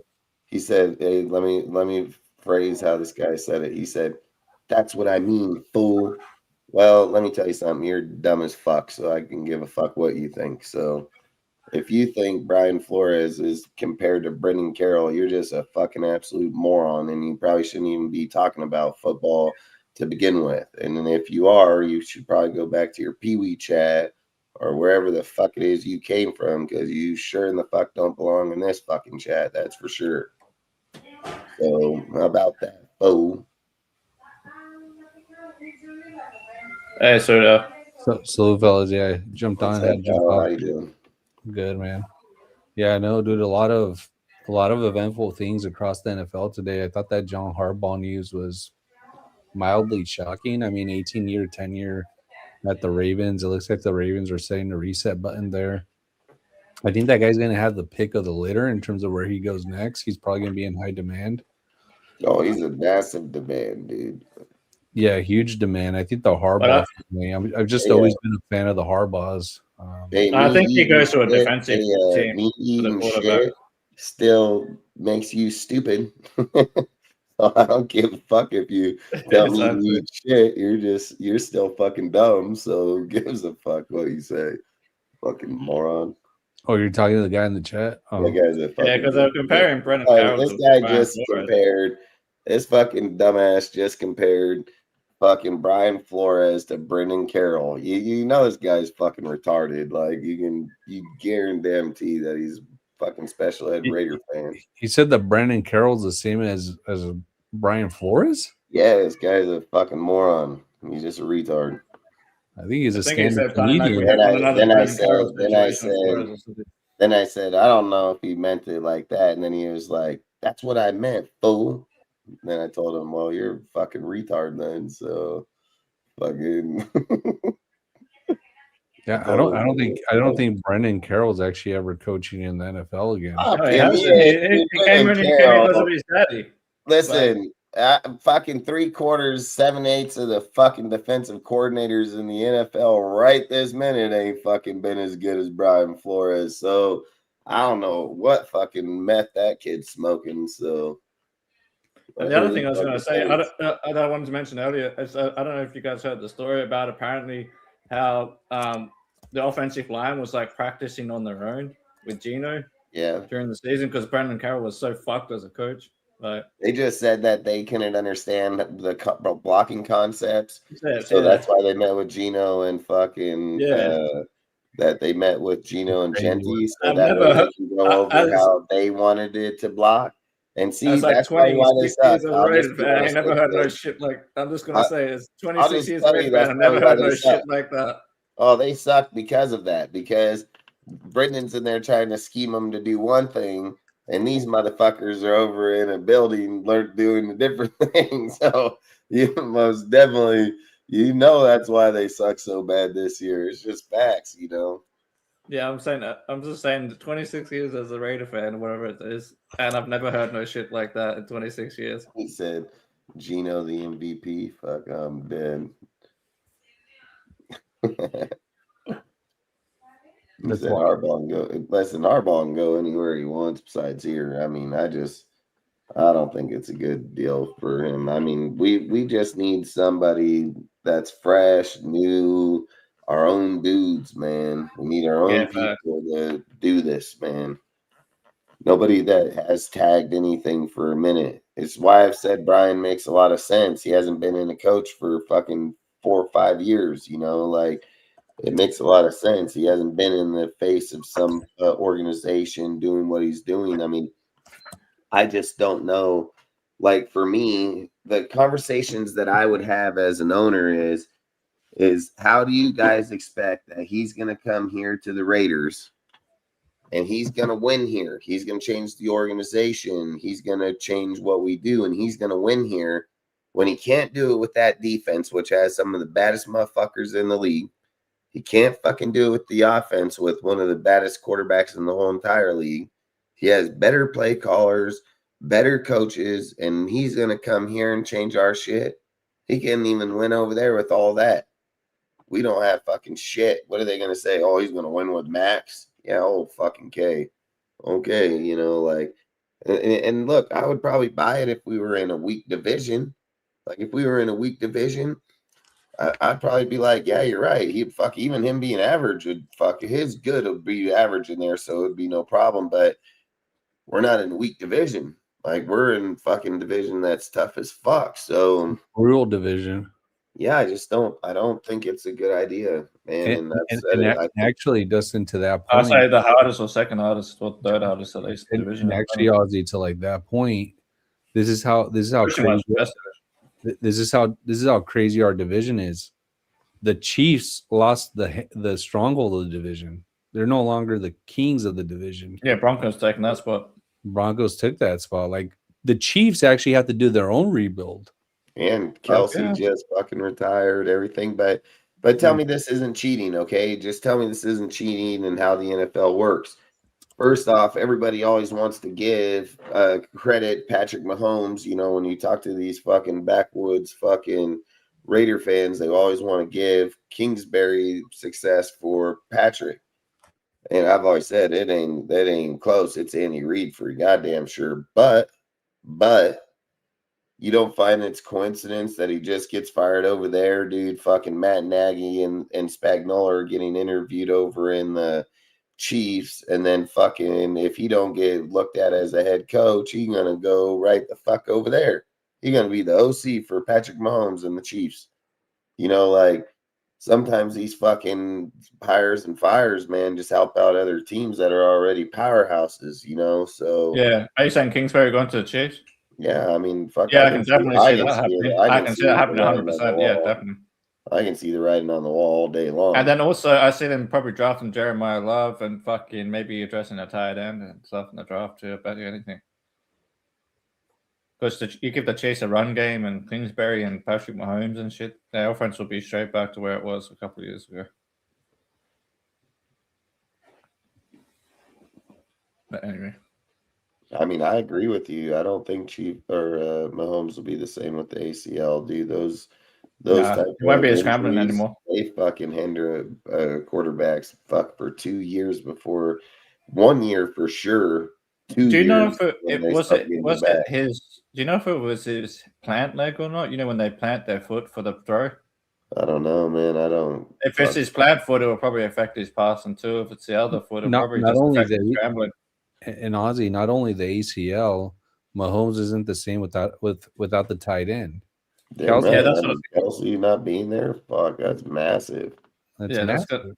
Yeah, it's And Well, how do definitely you you have not a think number one Kelsey? How do you receiver. think Kelsey looked at it? He retired because he knew Patrick ain't going to be ready by the beginning of next year. So, you know damn well why he retired. He's not trying to come into next year and work with somebody else.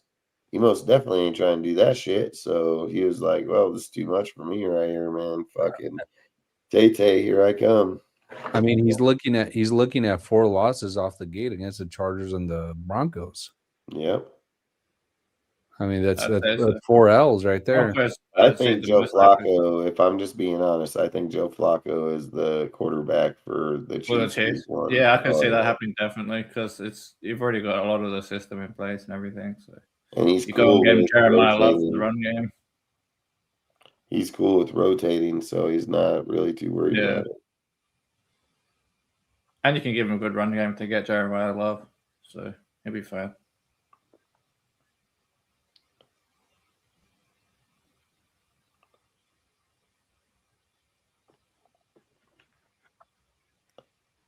We might need a defensive minded coach. I've said it. I think that's the way it needs to be. I think you need to get a good defensive coach, That's what I've been saying. head coach. Defense needs more work. And then, well, it's not even really that. You go with a defensive minded head coach because when you go out and hire a really good OC, he has all the time in the world to go and work with quarterback. He can do whatever he wants. Nobody's gonna come and ask him, well, what do you think we should do in this or doing that? Like, he's not running the team.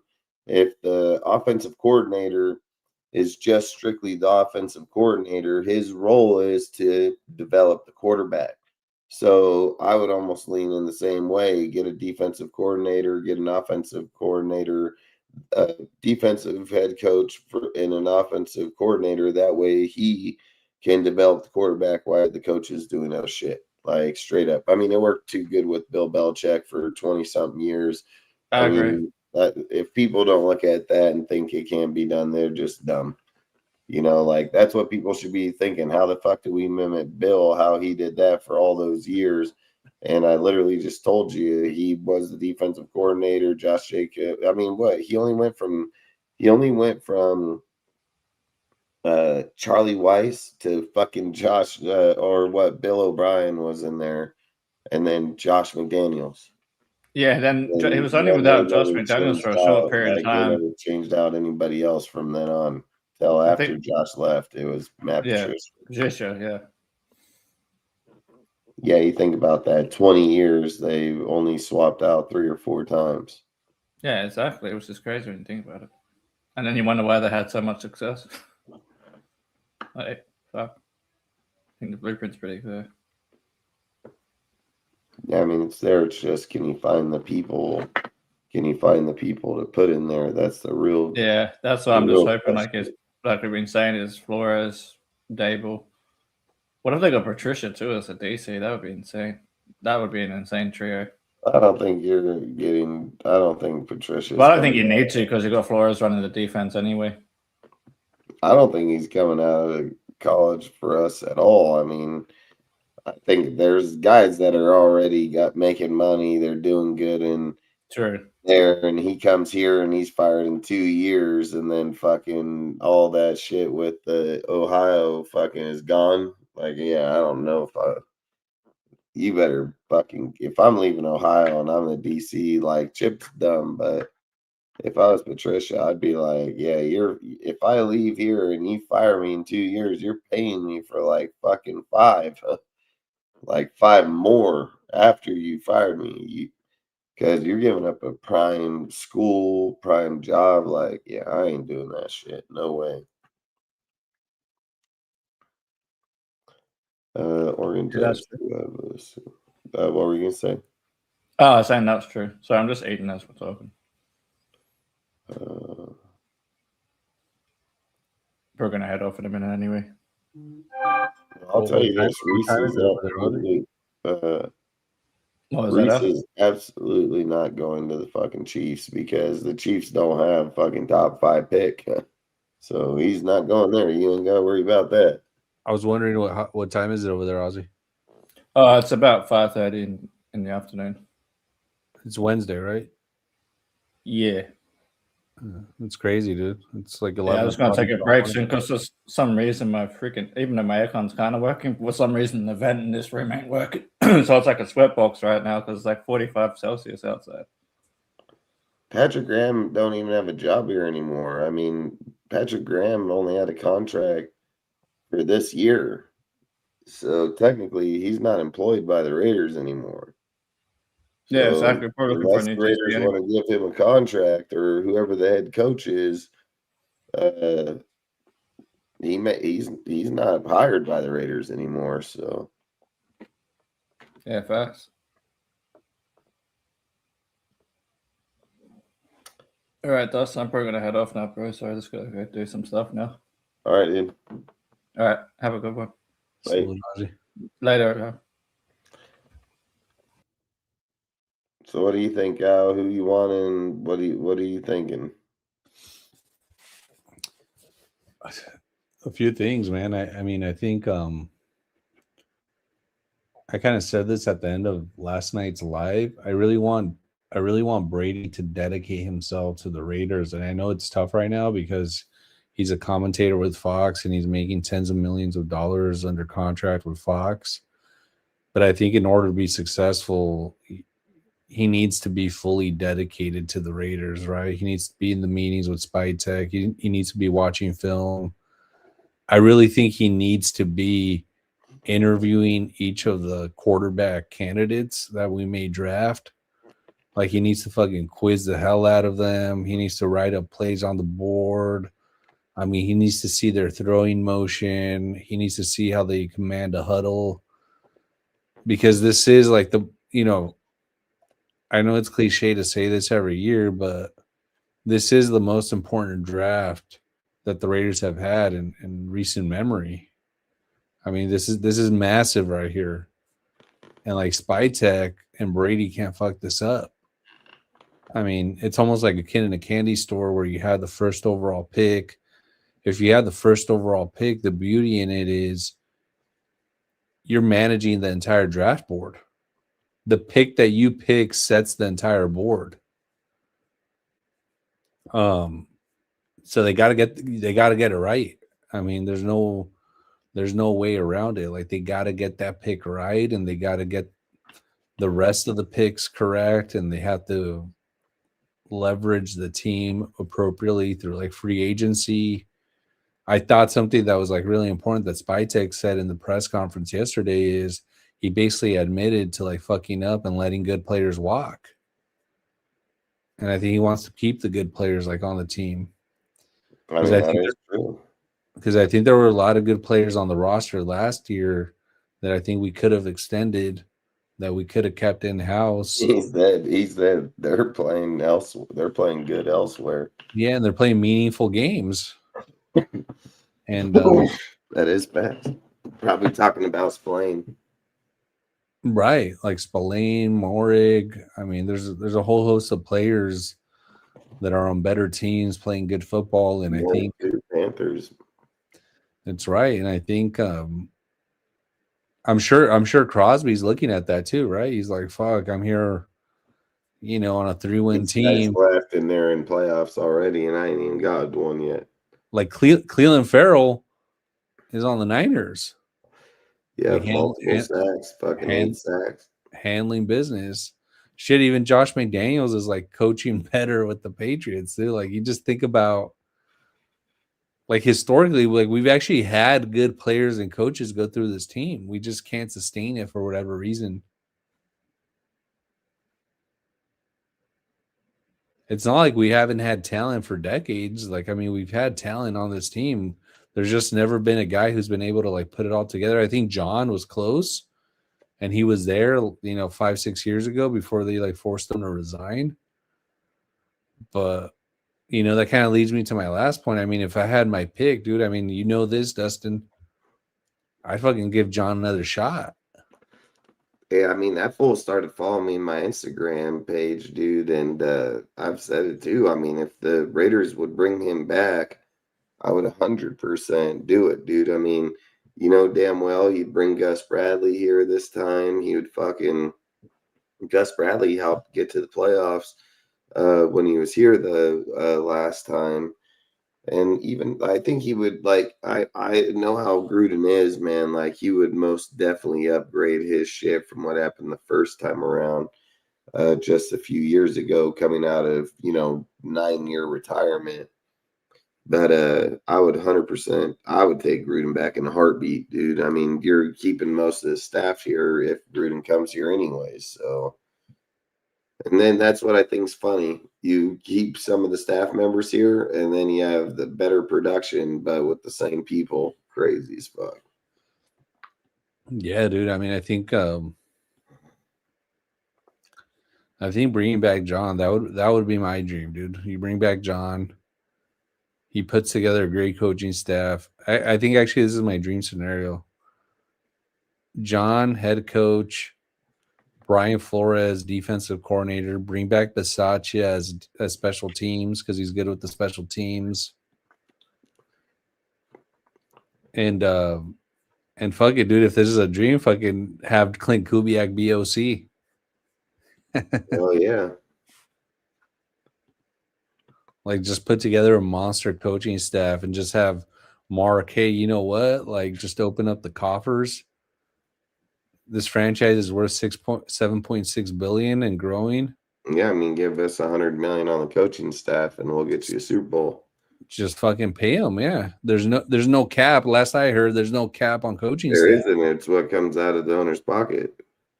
So it's whatever check he wants to write off his pocket. He's the one paying for it. Just might as well just open it up and pay big cash and basically get the dream team together. And I mean, you could keep Spytek as GM, but maybe help him like bolster his staff with like the best scouts in the country and just pay those dudes a ton of money as well.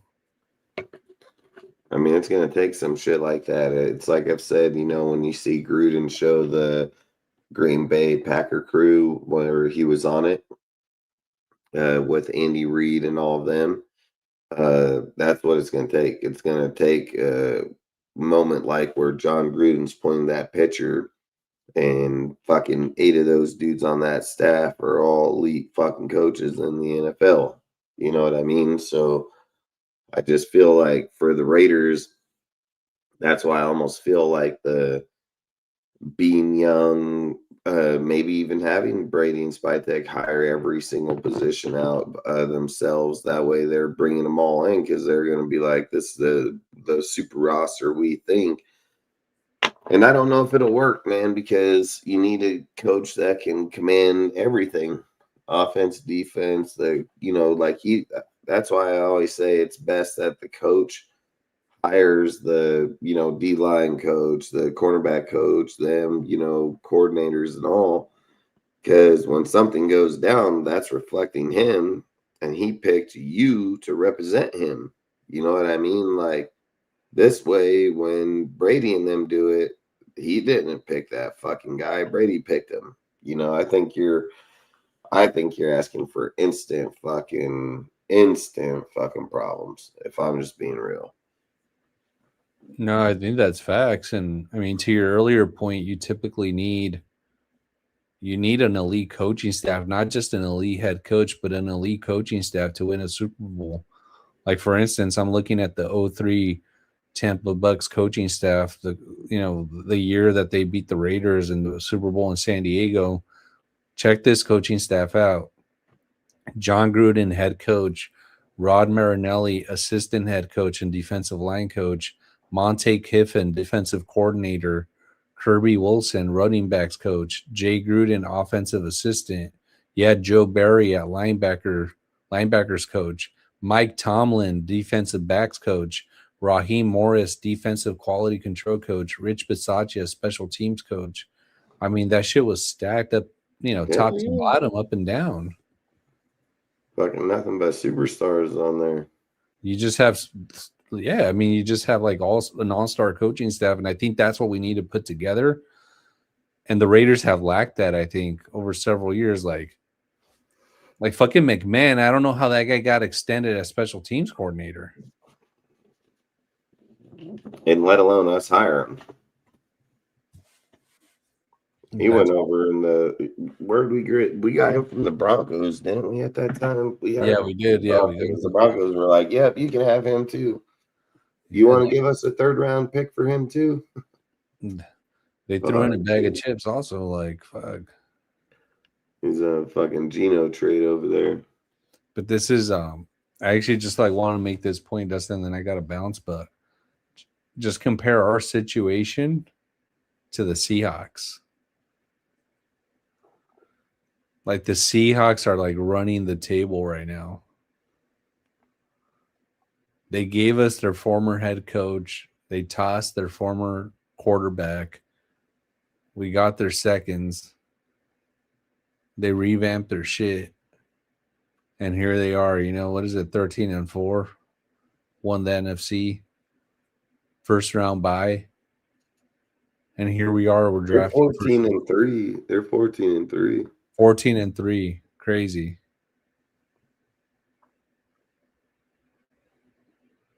Like we totally got fleeced. Oh, we did. I mean, I talked about that shit on the lives before. That Snyder was like, "Fucking sucker, motherfucker, dude." Like, oh, you want to give us a 3rd? You know, I don't know. I don't know if a 3rd will work. You know, the 3rd. I mean, what was I mean, don't get me wrong. I think someone's eventually going to pick up Geno. Like, there's always a team that's going to pick up a quarterback like Geno. But, well, I mean, his final stat line, what was it? Like 3,000 yards, like 17 INTs or something, 19? Well, I know what it was. It was suck dick. My phone just died. I'd have to look. I don't know, but let me actually look it up real quick. He was trash. He played 15 games. What do you have, like 19 touchdowns, 17 interceptions. Yeah. Did he break 3,000 yards? Barely. 3,025. Oh, horrible. And Spytek's thinking about bringing him back. Yeah, I think he said something about he played good football.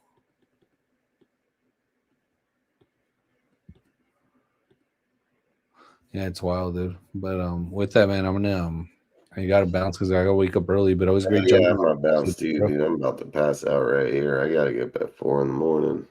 Yeah, get some sleep, man. But I actually drove through your area a couple months ago, dude. But it was just a quick. Yeah. I was up in like the Chiloquin area. That's right here, right in my backyard. Yeah. Like, yeah, you should have fucking called me, motherfucker. It was just a quick trip, though. Like, I was literally I was just driving through. I don't want to, Yeah, that's my house. Is the Chiloquin's literally right here on the other side of this hill. Right here is Chiloquin, literally. Are you serious? Yeah, literally. You drove right on the highway, right by where you went by the lake. Fuck everything to go up there. That was my house. Yeah, it was like the 92, I think. 97, I think. Or 97. Or 92, maybe. You're right. I don't know. I'm not too familiar with the highways. I think 97 is over here. It could be 97, but I can be wrong. It could be 92. No. It was 97. It was 97. Yeah. Fucking. You went by Upper Klamath Lake, and that's my house is literally right there. I got a big old property right there. So are you like in Oregon Shores or like Klamath Agency? Where are you at? No, like when you went by you went to Chiloquin, right? Like up where the casino and everything in the gas station and all that. Yeah. Yeah, so the Clamoya. Yeah, so when you drove, you went by the big old ass lake up here. Yeah, it was like on my left. Yeah, it's on your left, and you go by the rock pit. You drove by the rock pit. There's a big old rock pit on the right there. Yeah. You know that big old fucking mountain right there? Yeah. If you went right over that mountain, right on, like literally just over that mountain, we got like 300 acres right here. I'm literally right there. What's that mountain called? My woman knows what it's called. She walks it all the time. Fucking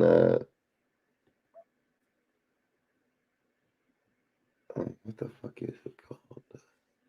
I think it starts with the C or something. But long story short, if you go past the rock pit, right? You know, when you make the corner on the rock pit, and then you go up on that next corner right there, and it makes a right, then there's a road, like literally just like right off the turn right there. If you take that turn and then if you take that right there and then drive down a mile and then turn back on that road, that's the road I would have to come out of here on. But I can come out right there, literally right on 97, right there. Is that the 422? Like the highway? It's just a road. It's just old Fort Road. It's just a dirt road? Yeah, it's just the turn off is the actual turn that goes off. The road goes off right there. I don't know the name of that road. I don't know the name. I don't ever pay attention to roads besides the motherfuckers I live on. I just know, like, I can be like, yeah, you know where that fucking red truck is on that turn up there? Yeah, all right, turn right there. Like, so you're west of Chiloquin. I am, well, no, literally where Chiloquin is east. Yes, I'm west, yes. I'm west of it. Like due west, basically. Like I'm telling you, dude, if you literally just went to that rock pit and drove in their fucking driveway and drove right up and over that fucking mountain, I mean, you'd see my house right on, the minute you got to the top of the fucking hill, you'd see my house right on the other side right there. Yeah, so it's basically going on 97, make a right, you said, on the rock pit? Yeah, like whenever you go to the rock pit and you fucking turn up and you're gonna go into a turn right there that goes back to the left when you're on the actual highway.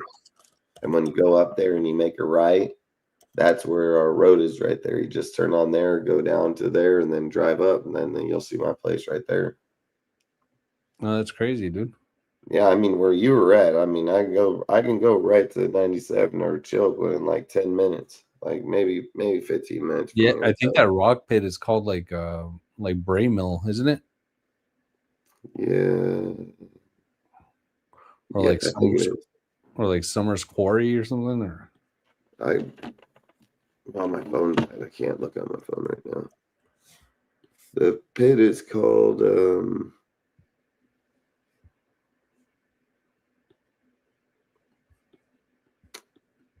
Cherry Creek is the one over by the cabin. Fucking. If you just looked up Upper Lake or Upper Klamath Lake, where you drove down, it's the only fucking rock quarry on that fucking road right there, right out of Algoma. Literally, when you leave out of Algoma, it's literally right there on the right.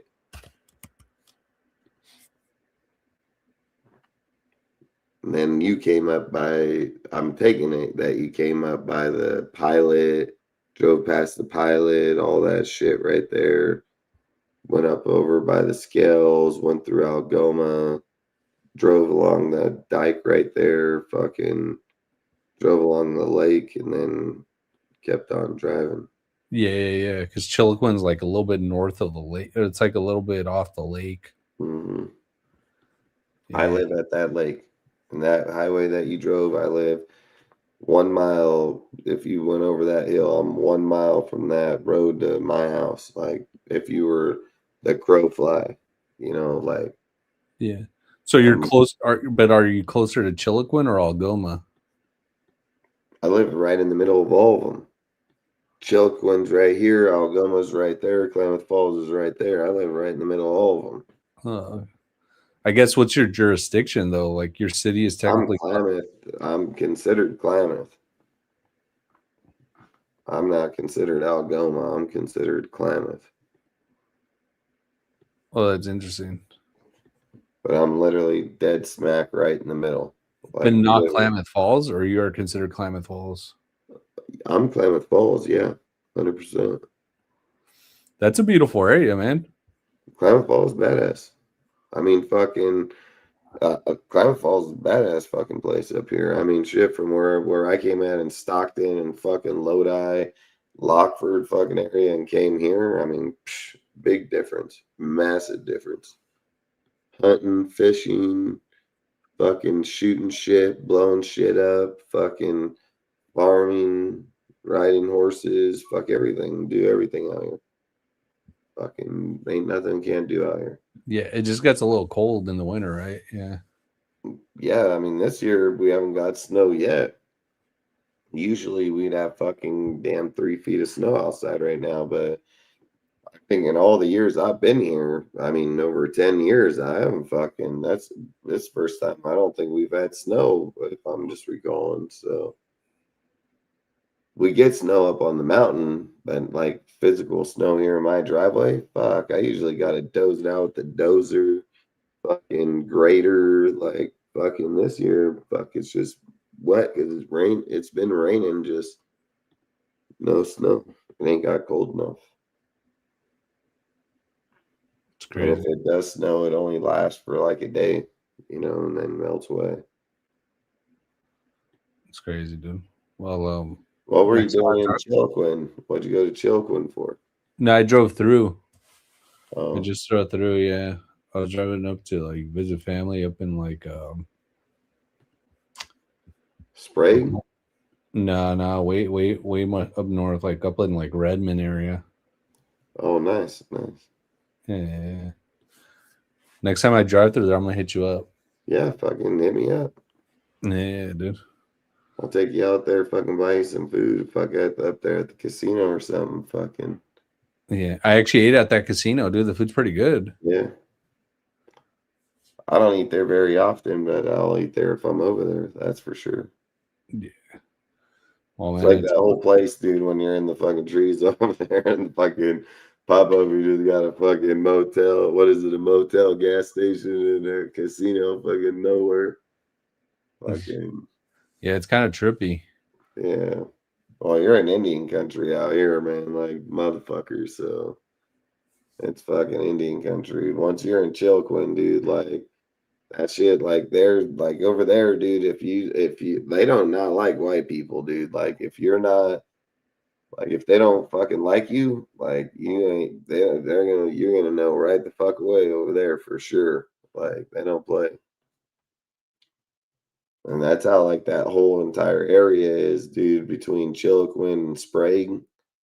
It's through there the whole fucking way, man. Like when I first got there, I dealt with a few of them motherfuckers, but I was like, yeah, I don't give a fuck. I told them straight up, I'll fucking shoot you all. We'll all fucking die. I don't even give a fuck. I told them straight up, I don't care. Fucking, you guys ain't coming on my shit. You're not coming touch my shit. I told them, well, we'll learn if we're not allowed in certain areas because of their shit, like cemeteries. Like, I guess white people ain't allowed in an Indian cemetery at all. Didn't know that. Fucking, they got their rules, man. But just like I told them, if I knew them, I want to go on them. But you come over here all fucking crazy, we can play Cowboys and Indian. Fucking, I'm all for it. But I don't know. They're all pretty cool. Most of them, when you start to get to know them, but there are some ones out here that are nothing but drunks. Like, and them motherfuckers, they just start shit everywhere. But I love it up here. I ain't gonna lie. Just don't drink that water. That lake that you went by, dude, is one of the most deadliest lakes in the fucking out there because it has algae that's in there, blue algae. That during the summer it gets fucking hot, and if you got that shit on you, the water and stuff, it'll fucking kill you.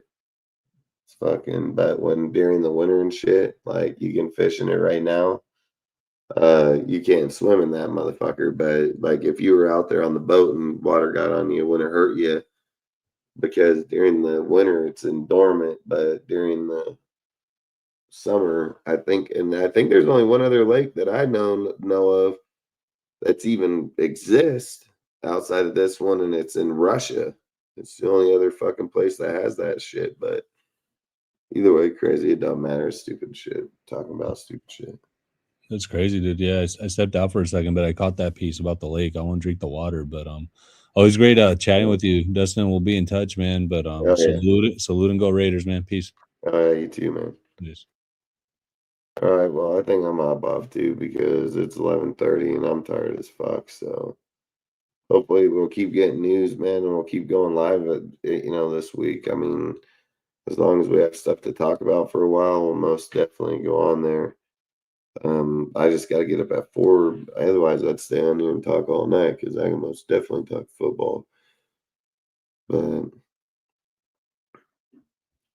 I think like right now, like people keep on thinking like, oh man, if we were to get Harbaugh, we'll get Lamar. Lamar will come here and so on, dude. Like, I'm just gonna be honest, man. We don't even want to go down that road. We don't want to have that story. We don't want to go down that road. I just feel like that's like, everybody keeps saying a good point is like, don't keep grabbing other people's retreads, man. Like, we don't need their shit here, and we should most definitely stay committed to that statement.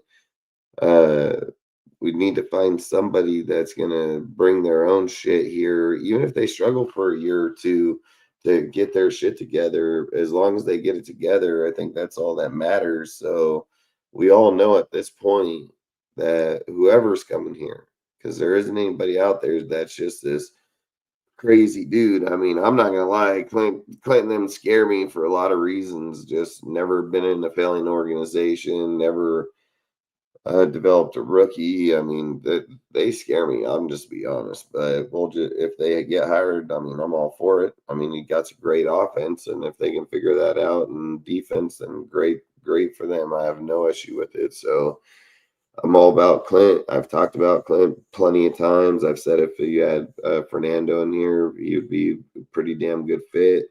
I do believe Dante Moore is the better fit for